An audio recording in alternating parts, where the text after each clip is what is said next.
Business with a servant's heart. Welcome to the podcast. Inspiration, motivation takes. Listen to the podcast. We're all about to talk about life. Our guests will share their life story. We want you to success in life and business. We're ready and we will start shortly. We're gonna talk about life. We're going to speak on business. You're gonna shine bright. We are going to witness. Business with a servant's heart. With hosts Steve Ramon and Ray. Inspiration, education talks. Listen to the podcast.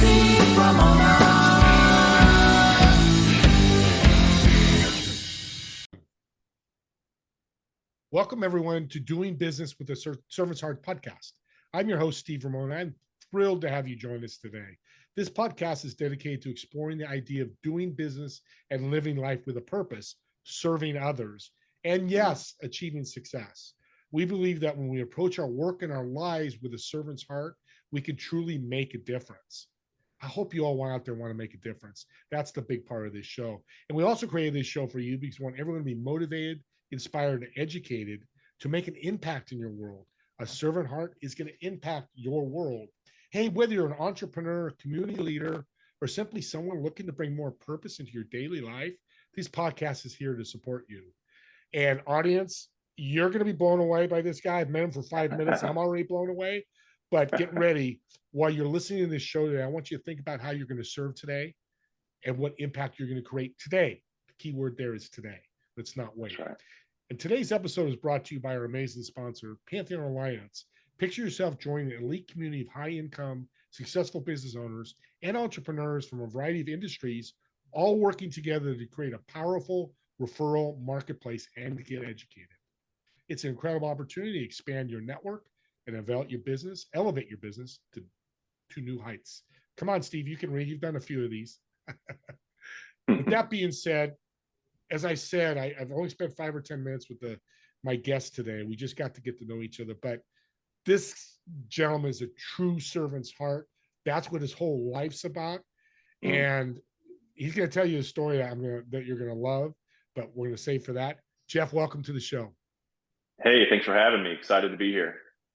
Servant heart, personal, business, it crosses. It should. And that's what I say in my monologue. You know, our life and our profession. I'm speechless, but I want you to tell a story about your mom, what you did with her baptism. I just think it's so cool. Yeah.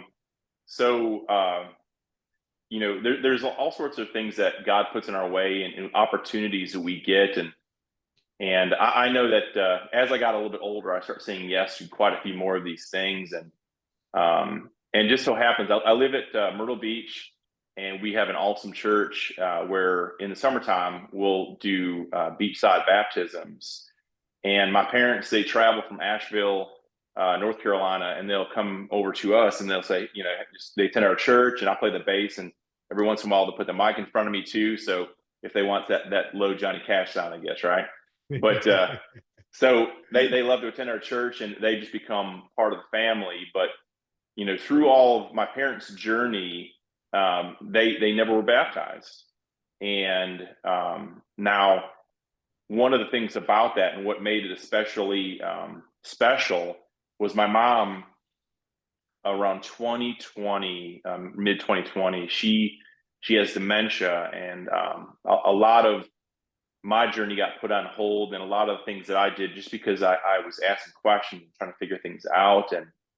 And I was, I wanted to still maintain a servanthood's heart, and I wanted to still be obedient with the gifts that God's blessed me with.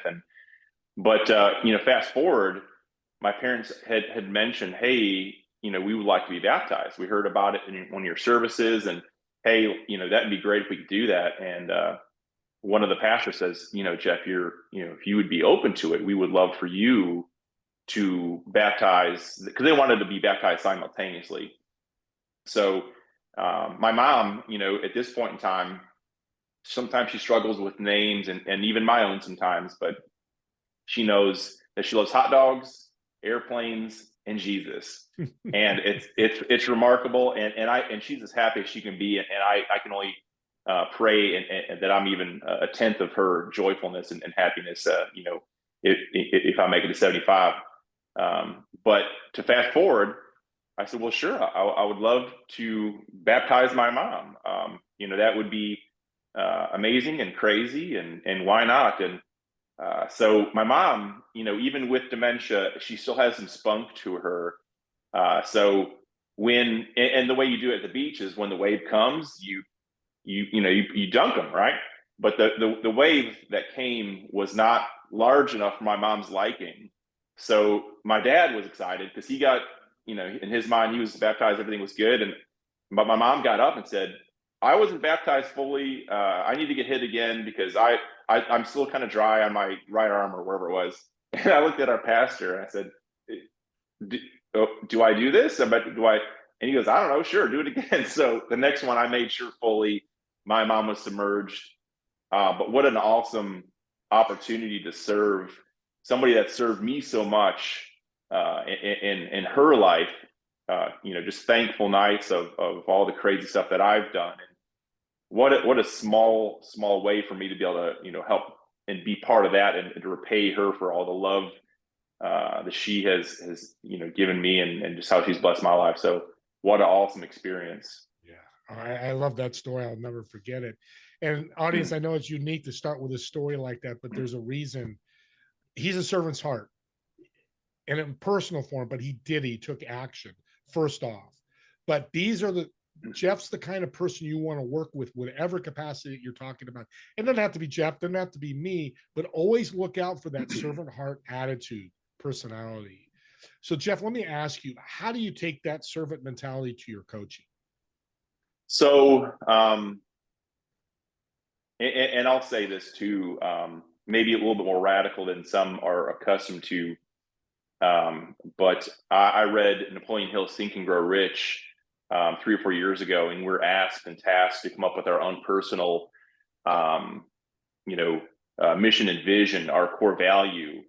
And it's the idea, if you don't know what you stand for, you can fall for anything. So for me, I've always known that I've had a philanthropic heart on how I can try and serve others well. But I actually have it tattooed on my left arm. I got it so shrunk down, in terms of what I thought really mattered. So I have love well, learn well, and serve well. And it's just something that I get to see, and it's so dynamic, but I get to see it on my arm. As I will screw it up all the time. I'm not perfect. I've definitely fallen short of the glory of God so many times, but through his love, and he's redeemed all the things I've done. So it's so much a pay it forward mentality, though. Like I shared about my mom and my dad, they've loved on me so radically well that I want to make sure I bless others with how I've been blessed. You go to Starbucks and someone pays for your drink ahead of you, you want to pay that forward. You want to bless somebody else's life, because there's no more of a special thing or personal joy when you see that you've made that difference in somebody's life, and they have leveled up and they believe in themselves differently than they have before. I call it that Christmas Day moment, I guess, and it's exciting for me, maybe selfishly, but if I know that even in the ounce I've made a difference in someone's life, it's so rewarding. What is, I was going through your bio, multipliers coach? Describe that, what that means. So Liz Wiseman, she wrote the book Multipliers, Impact Player. She's a fantastic author. I highly recommend looking those books up. But there was an opportunity where we could, it's like a certification where you really get in depth with the Multipliers book. It talks about even accidentally diminishing, where we think we're helping somebody else out, and yet we're actually inhibiting their own growth. So it was an opportunity that I was able to, because more selfishly than anything, I needed to grow myself in order to allow my team and my clients and my family, in church to become better. So I had to work on myself inward first before I could really have that ripple effect outward. I love that. And what's the book again, so the audience can get it? It's Multipliers. Beautiful. Get that book. Yep. That's so Yellow cool. cover. Yellow cover. Okay. Multipliers, Mhm. yellow cover. Yep. So leadership's big in coaching. I know you teach that. John Maxwell's, team is what you're part of. Incredible sir. guy. What's your advice for aspiring leaders or people that want to be leaders? Well, and that's just it too. Sometimes the phrasing leadership is taboo, where people say, "Well, I'm not a leader because I don't have a title, or I am not, I'm not a manager, so that means I'm, not a leader." And I don't get too amped up about certain things here, but I like to fight tooth and nail. If you are trying to level yourself up even in the smallest way, you're a leader. Like it or not, it's just the way it is. If you sit on the couch and you tell Netflix all the time, yes, I'm still watching shows, and that's all you do, then maybe not so much. But I'll answer that and say that I saw on Facebook there was a custodian that was working, and I forget which I think it was like a Division II college, but they won the championship for whatever sport they were in. But that custodian helped out and got towels prepared and got different things ready, and they no, they didn't play in the field, no, they didn't call plays, but they rewarded that custodian with a ring and said, "You are a leader because you made us prepared better than we would be otherwise." And to me, that's a perfect definition of what leadership is. It's putting someone else before you, showing their importance and how you can work on making them better, be it through cleaning floors, washing towels, running a slant route, to score a touchdown, or whatever it is. If you're working together for the betterment of culture, for mankind, for whatever the organization might be, then you're a leader. That's a game changer right there, where you turn other people into leaders in your organization, because that's a positive effect. Mm-hmm. And when you change the lives of your employees, your staff, your directors, or all those people, it's crazy. You work on dreams. Go ahead. Go ahead. I was just going to say, leadership is influence. Bottom line, it doesn't mean title. No, you can throw all the titles away and still be a leader. That's right. That's just, we need to do just to talk about. He's the vice president. That's right. That's the only reason the label's there. So I see in your bio dreams. I love that. There's goals and there's dreams. Mm-hmm. Why is it so fulfilling to go to the dreams and helping people get there?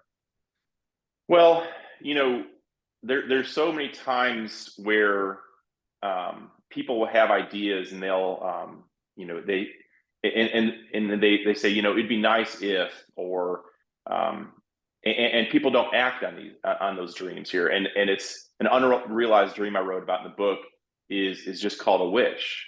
But if we put legs to these dreams and we put application to these things, and I'm reading a book right now, the Leadership Challenge, and it talks about how small wins are so important. But as we go to and through our dreams, if you have these small little wins that you put in your place, it makes things so much easier to see the final product come to fruition. And it's like the best way to eat an elephant is one small bite at a time.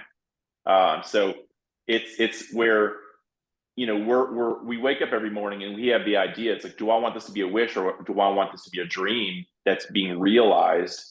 And I know I could say there's been some times I've just caused things to be a wish because things were too daunting. But it's so important to recognize just that how that application can get us so much further ahead with our dreams. That message needs to be out, because I'd say get better 1% every day. I use the elephant phrase because Atomic habits. Yeah, exactly.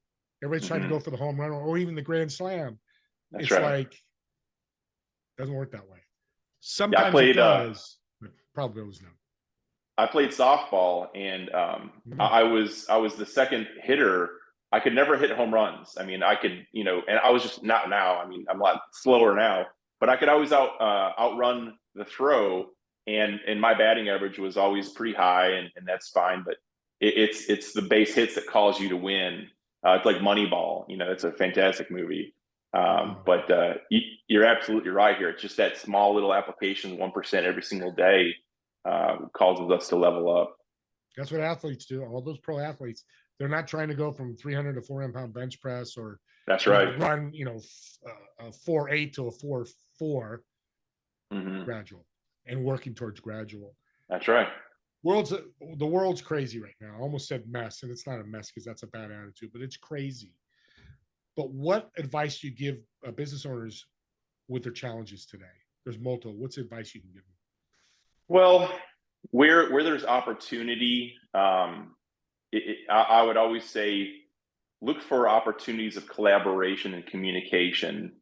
I find that there's, in today's culture, in today's environment, if you don't understand or if you don't agree, then it's a negative experience. And I've learned more in the last, and I love, one of my friends and mentors said, the older I get, the less I know. And I really love that because it's so true. We felt we knew everything when we were in our teenage years, and the older we become, we find out that we really didn't. But it's understanding that there can be more than one right answer.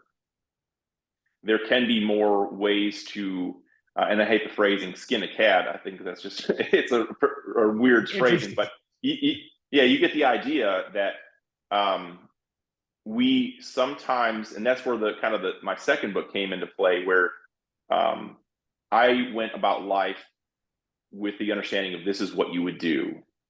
And thankfully, people that were courageous enough challenged me in my approach to where I learned even greater, even deeper. I understood, and it's funny going back to, talking about baptism. I mean, talking about Old Testament versus New Testament, Jesus challenged the people saying, hey, yes, here is the law. Here's the law you were so comfortable with and understood, but I fulfilled the law, and I've come to, it's like love and love. Those are the two things. If you want to know what the two new laws are, it's to love and to love. But we need to adapt and change and be open to receive what's going on, because if we continue doing the same thing over and over again, I mean, we know that's the definition of insanity.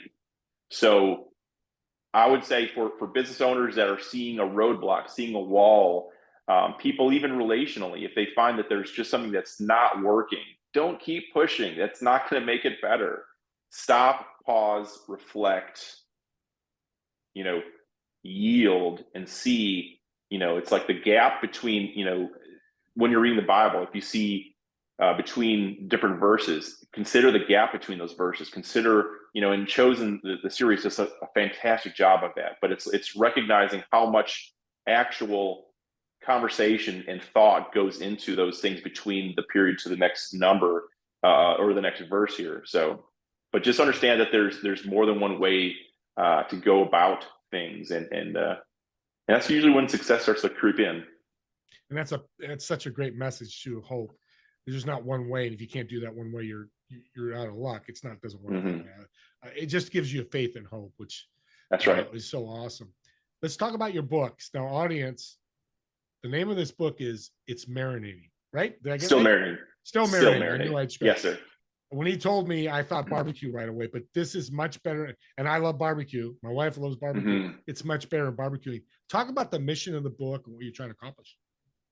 Well, and why I call it still marinating is if we feel like we have arrived and we have it all figured out, oh boy, that's a dangerous time. And like you, I have 3 different grills in my backyard. I love grilling.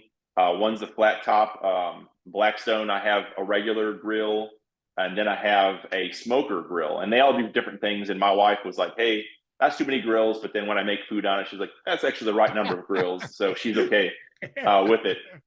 But in the book, Still Marinating, I wrote about, and I think we've all had this experience for the chicken wing lovers out there. I have bought those microwave wings where you just throw them in the microwave, and 3 minutes later you get this substance. It's not real chicken wing. It's like this mealy. It's not good. I mean, it does physically provide some nourishment. It doesn't taste good. At least I don't care for it. It's not good. Those are my words. So then if we marinate, and marinating is to draw attention to be intentional, to do something different, to try to see betterment for that object or that item. So if it's a chicken wing, or if it's a steak or a chicken breast, and you're putting a rub on it, or an aioli, or you're putting some sort of marinade on it for that matter. You're going into it recognizing that this is good as it is here, yes, but I'm going to go into it and really put more time and attention into it. And in the book, I talk about kind of different stages of grilling wings, which is kind of fun. But my favorite, though, is if you're going to smoke some wings, that takes the most time. You got to go, you put it there and you leave it. And it seems like nothing's happening.